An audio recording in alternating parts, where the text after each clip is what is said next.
Well, I can't seem to get away from NBA news happening at sometimes the latest point in the night as Daniel Gafford has suffered an ankle injury that's going to leave him out for an extended period of time. We're talking about all that, plus a couple of signings that's happened today as well in the NBA and more right after this.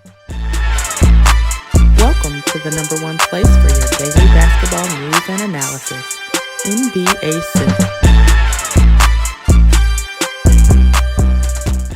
What's going on, basketball fans? Welcome to another episode of NBA Central, your number one spot for everything basketball related. I'm the host, Hayes, but more importantly, you guys can follow the channel at NBA Central Pod on every social media platform we happen to be on. With that said, let's go and get into this content for today, y'all. And Daniel Gafford unfortunately suffered an injury on the first day of Mavs training camp with his ankle that is going to leave him out 2 to 3 weeks. This comes per Jason Kidd, the head coach of the Dallas Mavericks, and this is an unfortunate injury to start off the season. Now, the but the one thing is that the Mavs do still have Derek Lively there. Of course, they have Anthony Davis there, and so they have some depth there that they can weather the storm of an injury like this. 2 to 3 weeks, really in the grand scheme of things, considering that the season hasn't even started yet, it's not a major injury at all. And Daniel Gafford has been there in Dallas for a little while now, so it's not like he really needs to acclimate. Yeah, they've changed the roster. Luka's gone. They have Cooper Flag in there and stuff like that. But Daniel Gafford's role and the type of game that he plays and how the Dallas Mavericks use him probably going to put him in a situation where he's going to come in there. His job's going to be rebounding, playing solid defense, protecting the rim, catching lobs, those type of things. And Daniel Gafford's going to be able to do that regardless of if he has a full training camp or not. So this isn't necessarily the biggest thing or hurdle for the Dallas Mavericks. This is why they have the built-in stuff that they have there. Yeah, they're missing Kyrie Irving, but overall, I'll say this: with Derek Lively still there, Anthony Davis, you still got Cooper Flag, you got PJ Washington is going to back up the 3 and the 4, can even play some small ball center if needed.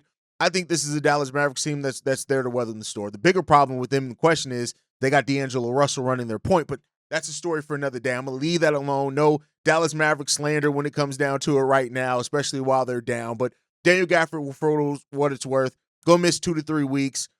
He could be ready to go by the start of the season or miss a week of the start of the season, but overall, it seems like he'll be fine.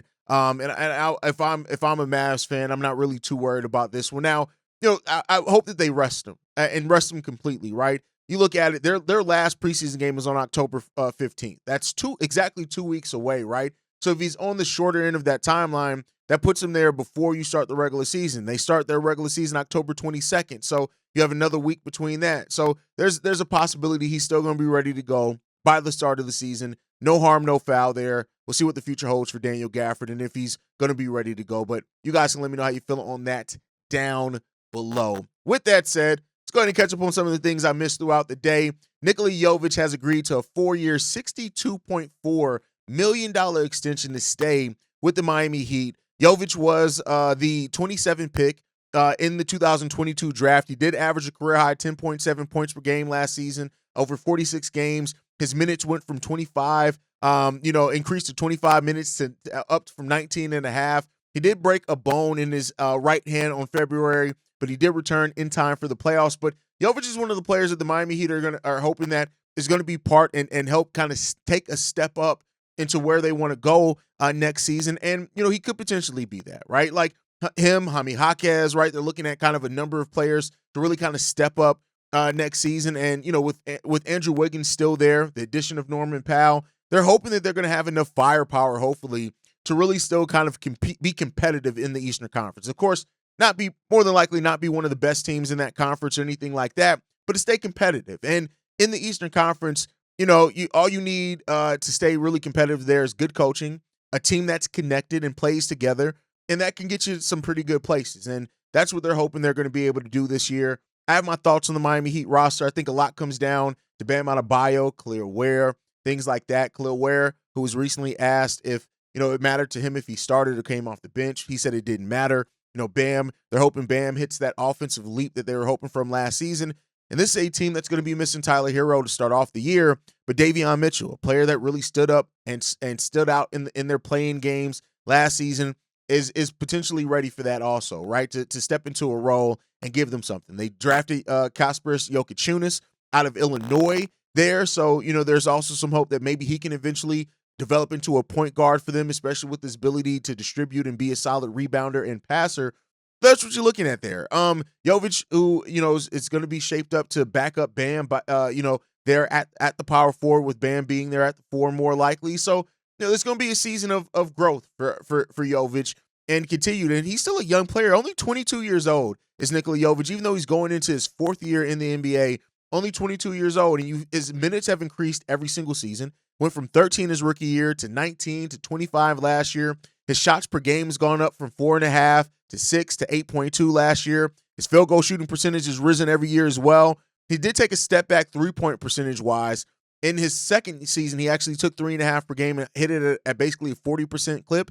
Last year, he took 4.5 and hit it at a 37% clip. So just a little bit of dip there for him. But overall, there's going to be a role there for Jovic, and we'll see what the future does hold for him. If he can come in and take his game another step further, at least that's what the Miami Heat are hoping for. Now, the last topic that we have today, the last restricted free agent domino fell. Today was the deadline day to decide if you're going to take the qualifying offer, and Quentin Grimes did decide to take the qualifying offer. Him and Cam Thomas are 2 of the guys that took the qualifying offer from their teams, and so they will both be unrestricted free agents next year, whereas Jonathan Kuminga and Josh Giddey got pretty solid over $20 million contracts from their respective teams. And so now Grimes is set to become an unrestricted free agent in 2026, and he finished the season very strong with this one. And apparently Grimes and the Sixers were never really close on the deal at all. That their first offer was a 4-year, $39 million deal.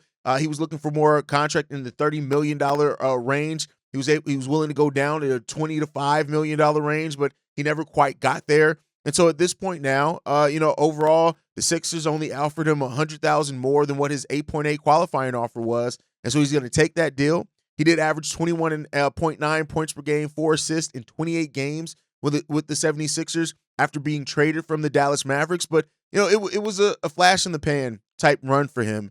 Is he going to be able to turn it into something? And, with this 76ers team kind of being in flux on exactly what's going to work out there, we shall see. But Quentin Grimes bets on himself. He is going to be going into unrestricted free agency next year, and we'll see where the chips fall where they may for Quentin Grimes. He's going to have an opportunity to show and prove. And I'm never mad at players betting on themselves, because you look at Grimes, and he's a player that, if that scoring is legit, and he does, look anything close to what he looked like after he got traded to the Philadelphia 76ers, there are going to be teams. I don't know if he's ever going to get that $30 million that he was. So I think that's crazy for Quentin Grimes to look for that type of money. But I do think he can get pretty decent money out there and some long-term security if he follows it up with a solid season. And while they did draft VJ Edgecombe, Jared McCain's already gotten hurt again. They're trying to figure out what the timeline is going to be for him there. But Quentin Grimes is still a player that, he's 25 years old, and he's not as young as some of the other restricted free agents like Kuminga and Josh Giddey. So that long-term security, I'm sure, is something he is really looking forward to try to find for himself. And we'll see if he does. But he's betting on himself for what it's worth, and we'll see what the future holds. But that's it for this late night update. Make sure you guys are following us at NBA Central Pod.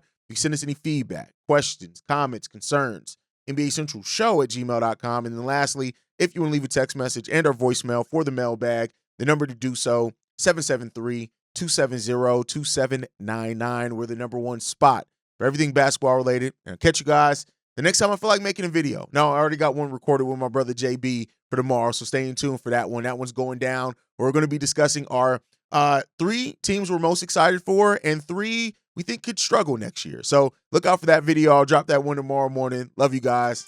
Peace, y'all. This has been a presentation of the Breaks Media.